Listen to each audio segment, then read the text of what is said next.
हैं कि मोदी गुजरात का है, महात्मा गांधी कहाँ के थे? पूछो, महात्मा गांधी कहाँ थे? वो भी गलत थे। महात्मा गांधी गुजरात के थे। फिर उनको गलत बोलो जब मोदी गलत बोल रहे हो। नहीं, महात्मा गांधी का दौर और अब के दौर में फर्क है कि नहीं है?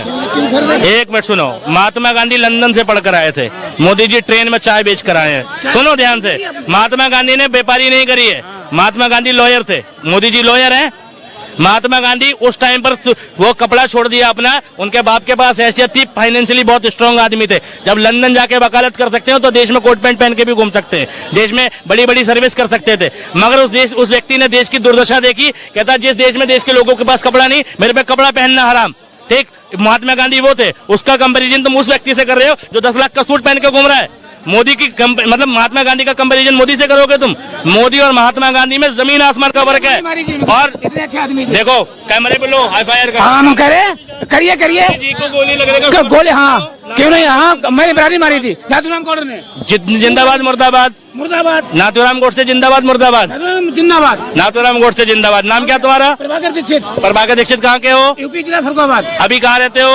अब घूमने आए यहाँ पे। नहीं, क्या कहाँ रहते हो? यहाँ घूमने आए कल। ठीक है भाई साहब, तुम्हारे नाम पे FIR ना करा दूं तो बताना, ठीक है? नाथूराम गोडसे को उपासक बनोगे तुम गांधी के देश में। एक बात बता देता हूँ तुम्हें, ये गांधी का देश है, इसलिए तुम जैसे लोग जिंदा हैं। गोडसे का होता तो गोली लग चुकी होती।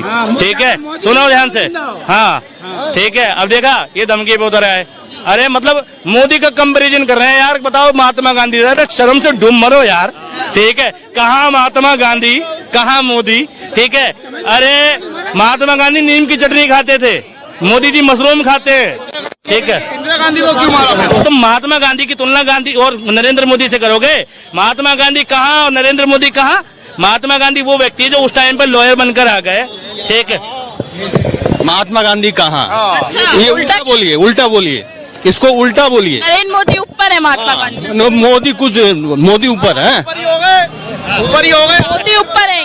तो भाई समझ रहे हो, ये ऐसा देश दिया है मोदी ने देश को। ठीक है, ये नरेंद्र मोदी जी की उपलब्धियां हैं। जहाँ पूरी दुनिया तो महात्मा गांधी, अरे गांधी का नोट निकाल के फेंक दो जेब से, तुम इतने बुरे लगते हैं गांधी तो। गांधी का नोट निकाल के फेंक दो, गांधी के बिना तुम्हारे घर का खर्चा नहीं चलता। नरेंद्र मोदी की बात कर रहे हो, गांधी के बिना तुम्हारे घर का खर्चा नहीं चलता, तुम्हारे ऑटो की सीएनजी नहीं भरी जाएगी गांधी के बिना। तुम गांधी को गाली दोगे जिस दिन, अगर गांधी के सच्चे विरोधक हो, सुनो, गांधी के सच्चे विरोधक हो, अपनी जेब से नोट निकाल के फेंक दो सारे। गांधी की वोट है उसमें। ठीक है, क्या लेना है? गांधी की वोट है उसमें। पूरी दुनिया के लिए महात्मा गांधी जिंदाबाद। और हमारे देश का इतना बड़ा मूर्ख आदमी वो कहता मोदी जिंदाबाद, महात्मा गांधी जो, मतलब पूरी दुनिया गांधी को पूछती है यार। ठीक है, और यहाँ पता नहीं कैसे कैसे लोग, कैसी कैसी मानसिकता के लोग निकल कर आ रहे हैं यार। कितना दुर्भाग्य इस देश का, मतलब इनकी पीढ़ियां गाली देंगी इन्हें, इनकी औलादें गाली देंगी। ठीक है, अरे राहुल गांधी और महात्मा गांधी में फर्क नहीं है। राहुल गांधी की क्या बात करो? राहुल गांधी कौन है? महात्मा गांधी की बात करो। राहुल गांधी से क्या लेने देना हमारा? मर जाओ राहुल गांधी, में क्या लेने देना उससे? अरे महात्मा गांधी की बात करो। महात्मा गांधी को गाली दी ना तुमने, है? अरे क्या तभी गोली लगी? गांधी के बिना तुम्हारा घर नहीं चलता, ध्यान रखो, नोट फेंक देना। ठीक है, जो लोग गांधी के विरोधक हैं वो सबसे पहले नोटों का बहिष्कार करें। ठीक है, फिर बात करें कि तुम गांधी और गोडसे के इतने पूछो। नहीं, हम तो गांधी को जो मानते हैं, हम गांधी को मानते हैं, गांधी जी हमारी जेब में रहेंगे, और इनकी जेब में गांधी टिकता भी नहीं है। ये गरीब है, सच्ची बता रहा हूँ, ये गरीब है। हाँ, हम तुम्हारे मांगने आते हैं यहाँ। ठीक है, अमीरी का एहसास लेने। जब मिडल मैन है ना, मिडल मैन, ठीक है, वो मिडल मैन के लिए मैंने लाइन कही थी कि ना मैं कांच का, ना मैं स्टील का, नहीं ना मैं कांच का, ना मैं स्टील का, मैं तो डिस्पोजल वाला गिलास हूँ। जी हाँ, मैं मिडिल क्लास हूँ। ठीक है, मैं अमीरों में कभी आऊंगा नहीं, गरीब कभी कहलाऊंगा नहीं। सरकार कितनी भी योजना निकाल ले उसका फायदा कभी पाऊंगा नहीं। मैं अमीरी में गरीबी का और गरीबी में अमीरी का एहसास हूँ। जी हाँ, मैं मिडिल क्लास हूँ।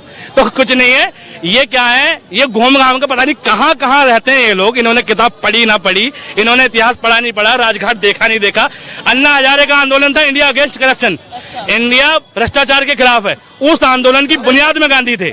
नहीं, अन्ना हजारे में लोग गांधी देखते थे कि अन्ना नहीं, गांधी है, देश का दूसरा गांधी है। और यही मूर्ख लोग उस टाइम पर अन्ना हजारे का समर्थन करते थे, आज गांधी को गाली दे रहे हैं। इस देश में आंदोलन चलाने के लिए गांधी चाहिए, इस देश में लोकतंत्र की आवाज बुलंद करने के लिए गांधी चाहिए, इस देश में लोकतंत्र की आत्मा को जिंदा रखने के लिए गांधी चाहिए। और कमजोर आदमी जो तुम गाली दे रहे हो ना गांधी को, इस चीज के लिए भी गांधी चाहिए। अगर ये गोडसे का शासन होता ना और गोडसे की तरह मानसिकता वाले लोग होते, तुम इतनी आवाज निकाल भी नहीं सकते, तो तुम्हें गोली लग चुकी होती। गांधी का देश है, इसलिए जिंदा खड़े हो गांधी को गाली देने के बाद भी। गोडसे का होता तो जिंदा ना रहते। ठीक है, कम से कम जिसकी वजह से इस देश में तुम्हें आजादी मिली, जिसकी वजह से तुम पल रहे हो, खा रहे हो, पी रहे हो, जिसके टुकड़ों पर मेरे पूरा देश चल रहा है, उसका तो गुणगान करो यार। मतलब ये कहते हैं एहसान फरामोश लोग है ये, जिसकी वजह से देश मिला, देश की आजादी मिली, अंग्रेजों से मुक्ति मिली, ये उसके गुणगान करने की तैयार नहीं है। पंडित लड़ाई नहीं लड़ी, सुभाष चंद्र बोस, चंद्रशेखर आजाद, पंडित जवाहरलाल नेहरू, इन लड़ाई नहीं लड़ी। एक मिनट फिर खाली महात्मा गांधी नाम क्यों ले रहे? ये कह रहे हैं नहीं, एक मिनट, मैंने कब कहा कि उन्होंने नहीं दिलाई? मैंने महात्मा गांधी ने भी दिलाई। लेकिन सुनो, महात्मा गांधी कौन है और चंद्रशेखर सुभाष चंद्र बोस में क्या फर्क है बता देता हूँ। सुभाष चंद्र बोस आर्मी है, ठीक है, सेना के जवान समझो उन्हें, ठीक है, और महात्मा गांधी देश के प्रधानमंत्री समझो उस दौर के। वो देश जिस पर पहनने को कपड़े नहीं, वो देश जिस पर खाने को रोटी नहीं, उस देश ने सोचा कि हमारा भी देश होगा। उस देश के लोगों ने सोचा कि हम भी आजाद घूमेंगे।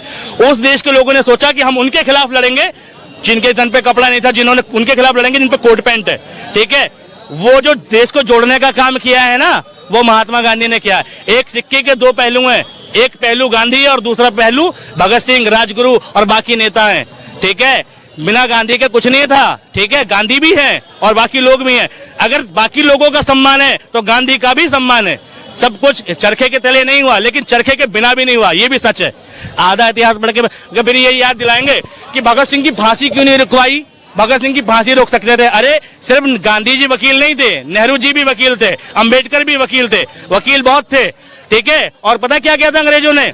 जो तय डेट थी उससे एक दिन पहले फांसी दे दी थी। और इसके बाद गांधी जी ने 11 बार मीटिंग करी थी माउंटबेटन से, ठीक है, 11 बार मीटिंग करी थी, पहले फांसी रुकवाने के लिए, फिर सजा कम करवाने के लिए। लेकिन उसके बावजूद एक दिन पहले फांसी दे दी। और उसमें भी जो 5 जज थे, उसमें से एक जज था भारतीय, वो भी मुस्लिम था, उसने अपना इस्तीफा दे दिया था कि भैया मैं ऐसे फैसले पे हक नहीं, जिसमें हमारे भगत सिंह को मतलब कोई टेररिज्म एक्ट नहीं था, किसी की जान माल की हानि नहीं थी, लेकिन फांसी दी जा रही थी, तो भैया मैं अपनी इस्तीफा देता हूँ, लेकिन मैं इस जजमेंट में शामिल नहीं होऊंगा।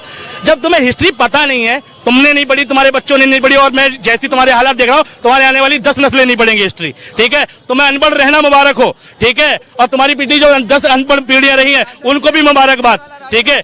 तुम फ्री के राशन पर हो, मोदी जी के भाषण पर हो, तुम्हें रोजगार भी नहीं मिलेगा, तुम मंदिर जाना, ठीक है, वहां बाहर कटोरा मिलेगा तुम्हें, चंदा हम देने आएंगे, कोई दिक्कत की बात नहीं। काम मांगना पंडित का तो काम मांगना।